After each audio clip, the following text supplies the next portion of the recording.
Pour paraphraser ce qu'on dit ici, tu peux sortir un gars d'Haïti, mais tu peux difficilement sortir Haïti du gars. C'est pour ça que je m'implique dans la communauté.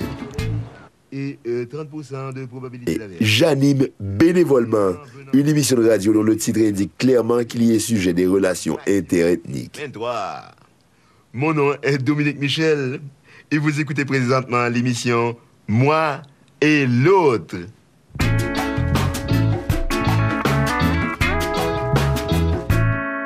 Alors, on prend un premier appel et on parle à Nadine. Bonjour Nadine. Bonjour Dominique. Pour commencer, j'aimerais vous dire que j'aime beaucoup votre émission. Merci Nadine. Alors moi, j'aimerais savoir si vous trouvez que les Québécois ont de la difficulté à s'exprimer. De la difficulté à s'exprimer? Oui. En général, ils ne parlent pas beaucoup. Moins que nous en tout cas. On dirait qu'ils n'aiment pas ça. Alors, expliquez-moi pourquoi les Québécois sont si obsédés par la langue s'ils ne l'utilisent pas. Eh bien, chère Nadine, oui, effectivement, la langue a longtemps été ici quelque chose dont on se servait très peu. Et ce, jusqu'à tout récemment. Parce que Maurice Richard, là, c'était plus qu'un joueur de hockey. C'était un héros. C'était la revanche des porteurs d'eau contre les Anglais, tu comprends? Il était tellement intense, là, tellement acharné, là. As-tu entendu parler du feu qu'il y avait dans les yeux de Maurice? Parce qu'il y avait du feu dans les yeux de Maurice. Ouais, monsieur, il y avait du feu, là. C'est comme s'il y avait la colère de tout un peuple qui brûlait dans ce regard-là, là. C'est pour ça que c'est un leader, un chef charismatique. Tu peux-tu imaginer dans la chambre des joueurs? Tu peux-tu imaginer ça quand Maurice se levait dans la chambre des joueurs? Là, il se levait, là. Maurice se levait, là. Tout le monde se taisait. Là, Maurice était levé, là. Puis là, ben, il prenait une roulette de tape. Puis il se rassoyait. C'est tout? Ah, mais c'était pas un gars qui parlait beaucoup, tu comprends? Hein? Vous savez, Nadine, encore maintenant, on peut se demander si les Québécois ne sont pas plus à l'aise de s'exprimer autrement qu'avec le langage. On n'a qu'à penser au Cirque du Soleil ou aux paroles des chansons de Joran. C'est pourquoi ils sont si impressionnables face à la langue. Par exemple, j'adore... Mon Dieu, c'est bête, son nom m'échappe. Peut-être que je le connais. Oh, c'est sûr! Tu sais, celui dont le langage était comme le personnage principal de ses monologues. Je vois pas. Ben voyons, tous ces jeux de mots savoureux, ces calembours... Raymond DeVos? Non plus, un vrai jongleur du langage, là. Un alchimiste du verbe, un magicien des mots. Sol? Non plus, voyons, je l'ai sur le bout de la langue. Ah, ça y est, je l'ai. Guy Mongrain. Bref, le langage est encore quelque chose de très mystérieux pour les Québécois et quelque chose de fascinant, oui, mais qu'ils ont souvent de la difficulté à décoder. Et je ne parle pas seulement du français. Laissez-moi vous raconter quelque chose qui est arrivé à Nicole, la meilleure amie de ma femme. Ouh, mon sa petite mère, toi. Beau petit cul après ça. T'as dit que je ferais pas mal? Gros Chris d'habitant. Nicole, qui est l'exemple même de ce que j'avance. Guarda questa soluzione. C'è un bel culo pure. Ti dico che non ci farei male io.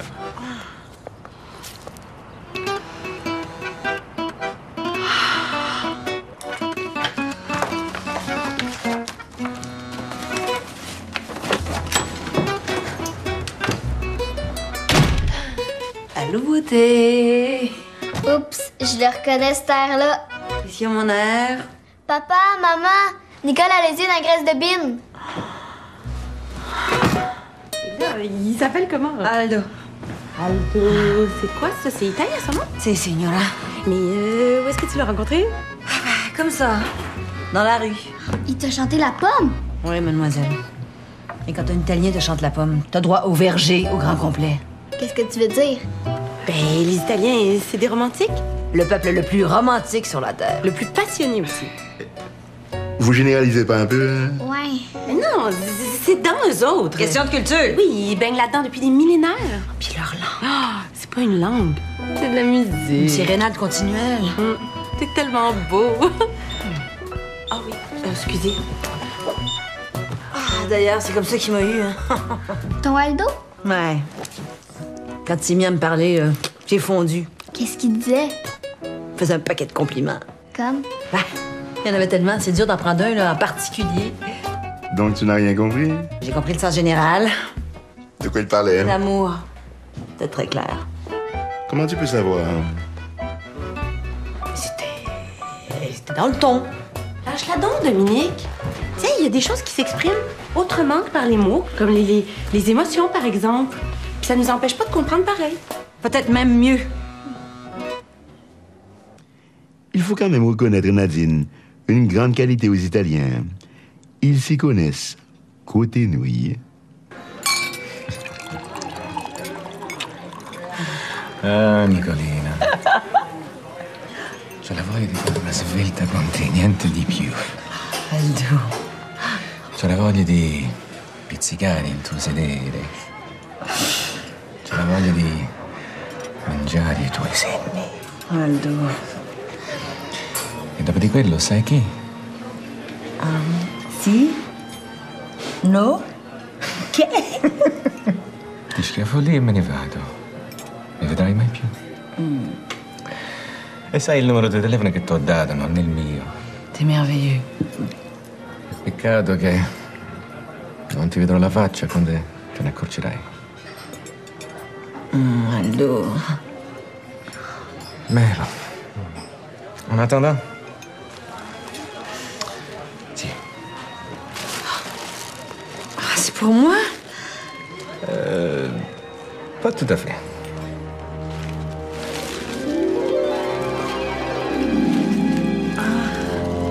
Est-ce qu'elle a fini par comprendre? Mais oui. Et comme pour tous les Québécois, elle a eu besoin de visuel pour bien comprendre. Et quand elle a eu du visuel, elle a fini par comprendre, oui. Dai.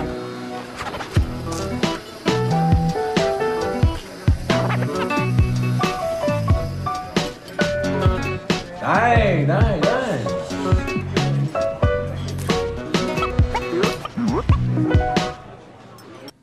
Alors, on prend un autre appel. Et on parle à Stanley. Et bonjour Stanley. Hey, salut Dominique. Et quel est le but de votre appel, Stanley? Ben moi, je suis ce qu'on appelle un enfant de la loi 101. Enfant d'immigrants qui a fréquenté l'école française. Donc. Ouais, sauf que, si je comprends bien, avant la loi 101, les immigrants allaient à l'école anglaise. Résultat, ils se faisaient comprendre aux États-Unis, mais pas en France. On peut dire ça comme ça. Puis là, à cette heure, ils apprennent le français à l'école québécoise. Résultat, ils se font plus comprendre aux États-Unis, puis pas plus en France. Big deal. Ah, mais c'était peut-être ça le but. Comme je disais plus tôt, les Québécois ont un rapport très particulier avec la langue. Voyons, je l'ai sous le bout de la langue. Ah, ça y est, je l'ai. Guy Mongrain. Ah?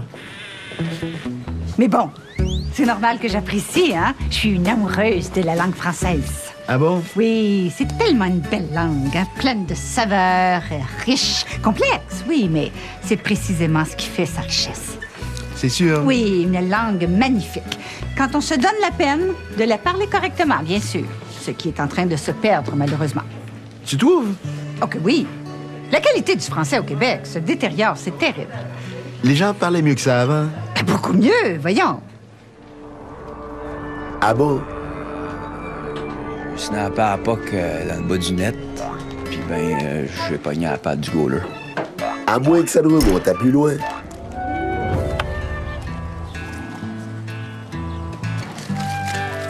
Edouard! Edouard! Va me crinchoyer, rapport que le bécasse vient de refouler. Je vais bien m'en avoir pour un escousse. Ah ouais, dépêche!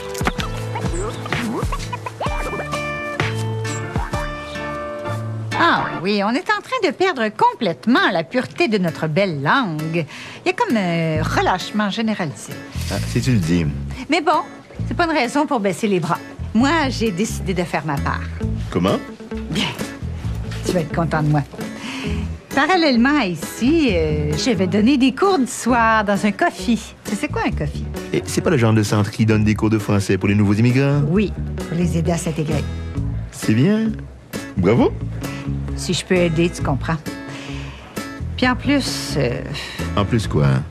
Ben, entre nous, je peux bien te le dire, là, t'es pas concerné. Mais moi, quelqu'un qui vient d'ailleurs, puis qui parle avec l'accent québécois, je trouve tellement pas ça joli. Ah bon? Ah non, c'est laid, j'en sais honte, et complètement. Ce qui fait que si je peux aider à ce que ça se transmette pas aux immigrants. Alors, on a Guy. Guy, notre personnage. Guy veut aller où? Guy veut aller au restaurant. Restaurant. Il veut aller au restaurant faire quoi? Manger. Se sustenter. Alors, il doit s'habiller. Qu'est-ce qu'il met sur sa tête? Casquette. Oui, quoique moi, spontanément, là, j'aurais dit couvre-chef. Ensuite de ça, qu'est-ce qu'il met? Chandail. En bon français, on dit un pull. C'est un diminutif pour pull ovaire. Quelque temps plus tard, ma fille et moi sommes tombés sur Suzanne par hasard. Tiens. Ah, Dominique! Ça va? Oui, toi? Oui, mais qu'est-ce que tu fais ici? J'accompagne ma fille. D'ailleurs, je te présente. Ming. Suzanne. Ming. Enchantée. Oh, moi aussi. Ça me fait très plaisir de te rencontrer, Ming. Es-tu assez adorable? Hey, papa, je viens de spotter quelque chose qui a l'air full cool. Ça se traite super bien avec mes running choux blancs, tu sais. On va aller voir, ma puce. 2 secondes. Et puis, tes cours de français, ça va? Oui. La matière passe très bien. Ils apprennent vite ce que je leur montre. Pourtant, tu n'as pas l'air complètement satisfaite. Ah, c'est un peu bizarre. Ils disent que ça les aide pas à s'intégrer. Ah non? Je comprends pas trop. Je peux vous aider? Oui, je cherche les gaminets. Les quoi? Les gaminets. Vous vendez des gaminets? Je comprends pas, là. Je suis vraiment désolé. Je pensais que vous étiez québécoise, mais à l'oreille, on voit bien que c'est pas le cas. Elle cherche votre track à T-shirt. Ah! Ben, tu vois, toi, c'est le contraire. En te voyant, on pense que t'es pas québécoise, mais à t'entendre, par exemple, pour dame, c'est juste là-bas.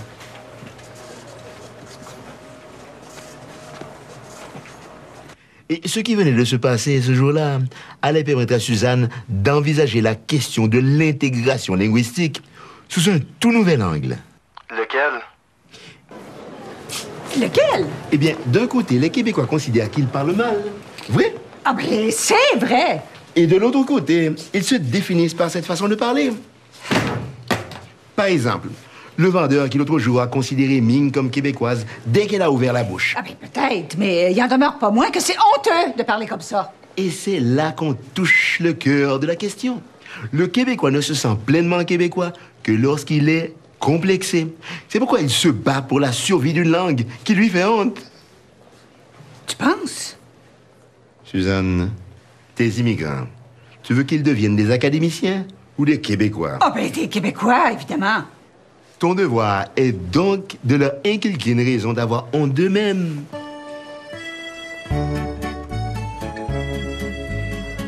Et lorsqu'il s'agissait de faire son devoir, on pouvait faire confiance à Suzanne Johnson. Alors, on va étudier un terme très, très riche de la langue française. Calice. Calice, qui est un accessoire liturgique de la religion catholique, mais qui devient autrement plus utile lorsque prononcé calice. On répète après moi, s'il vous plaît. Calice. Calice. Je dis qu'il devient utile parce que calice est un mot extrêmement polyvalent.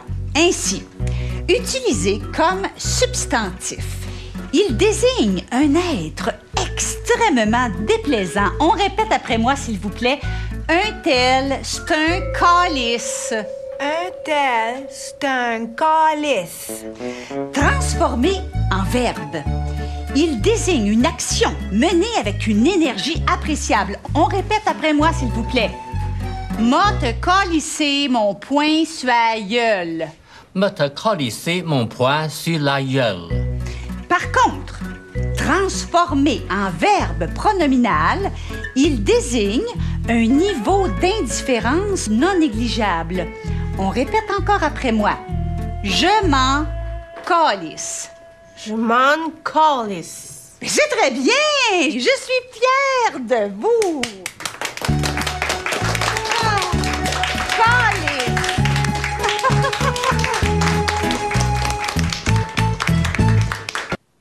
Alors, on passe à notre appel. Et on s'entretient maintenant avec Maurice. Bonjour, Maurice. Salut, Dominique! Oh, mais je reconnais cette voix-là. Tu es le Maurice que je connais. Oui, c'est bien moi, Dominique. Comment vas-tu? Bien, bien. Oui, j'aimerais simplement soulever un point à propos du thème de ton émission. Tu sais, à cause de mon métier, je parle à beaucoup de monde, hein? Pour le bénéfice des auditeurs, précisons que Maurice est chauffeur de taxi. Oui, exactement. Et je ne peux m'empêcher de constater la chose suivante. Et ce sans méchanceté, je tiens à le dire. Et quelle est cette chose, Maurice? Eh bien, je trouve que parfois, les Québécois paraissent manquer un petit peu de vocabulaire.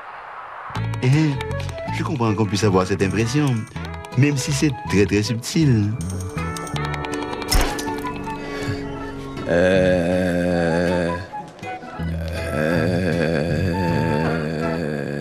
Et pourtant, il faut se méfier des jugements hâtifs. À ce propos, laisse-moi te raconter, ainsi qu'à tous les auditeurs, cette étonnante anecdote. Dominique, as-tu remarqué dans la salle de bain? Ben, moi oui, en tout cas. C'est dégueu. Mais il faudra arranger ça. Ça nous prendrait une patente, là, tu sais.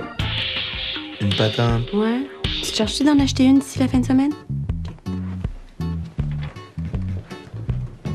Qu'est-ce qu'il y a? Faut-tu te faire un dessin? Et ça aiderait peut-être. Mais voyons, t'es plus intelligent que ça. Allez.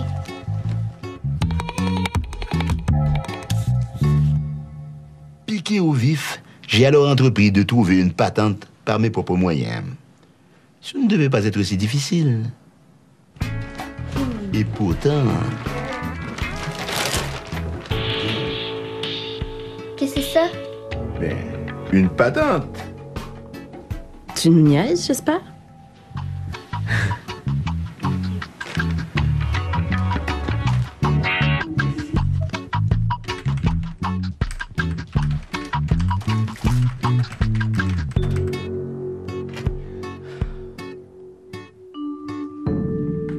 Mais je me suis rendu compte rapidement que je n'y arriverais pas sans aide. Dominique!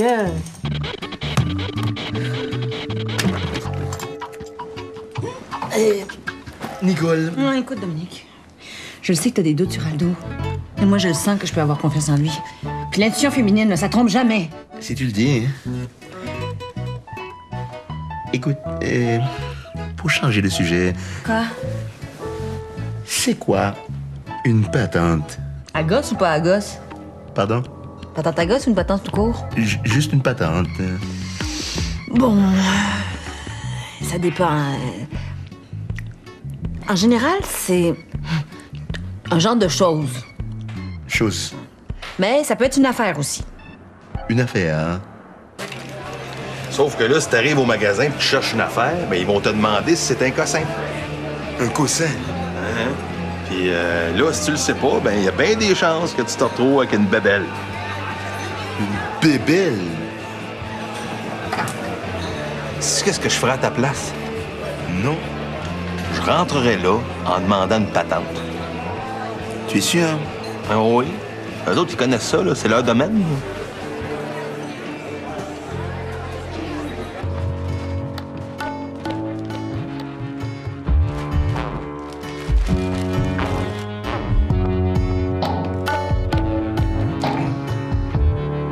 Bon, enfin, une patente. Sûr que c'est une patente? Ben, qu'est-ce que tu veux que ce soit d'autre? Bien. C'est ça que je voulais dire, une patente pour étendre du stuff. Oh, en parlant de stuff, tu peux-tu en acheter? Du stuff? Ben oui, du stuff.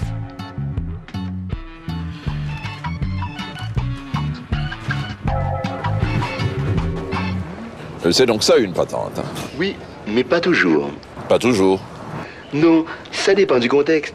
Comme plusieurs mots typiquement québécois. Ah. Tu sais, Maurice, comme les Inuits qui ont des dizaines et des dizaines de mots pour décrire la neige, les Québécois ont un vocabulaire extrêmement riche et complexe lorsqu'il s'agit d'être approximatif et imprécis. Ça nous prendrait une patente, là, tu sais? Une patente? Sauf que là, si t'arrives au magasin et que tu cherches une affaire, ben ils vont te demander si c'est un cossin. Un coussin? En général, c'est un genre de chose. Chose. Il y a bien des chances que tu te retrouves avec une bébelle. Une bébelle? Mais l'imprécision n'est pas une des caractéristiques fondamentales des Québécois qui forment le seul peuple au monde qui ne s'attaque pas à Dieu quand il blasphème, mais plutôt à la quincaillerie liturgique. Calice. On répète après moi, s'il vous plaît. Calice. Calice. Si l'Assemblée nationale l'approuve. Une imprécision, oui, voire un talent inné pour le flou artistique qui ne peut qu'influencer son destin. Le gouvernement du Québec a fait connaître sa proposition d'en arriver avec le reste du Canada à une nouvelle entente fondée sur le principe de l'égalité. D'en arriver avec le reste du Canada.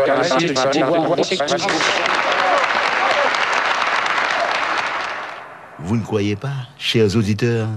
Et depuis mon arrivée ici, les Québécois m'ont parfois semblé insaisissables. Mais sans me vanter, je crois pouvoir dire que maintenant, je les connais peut-être même mieux qu'ils ne se connaissent eux-mêmes.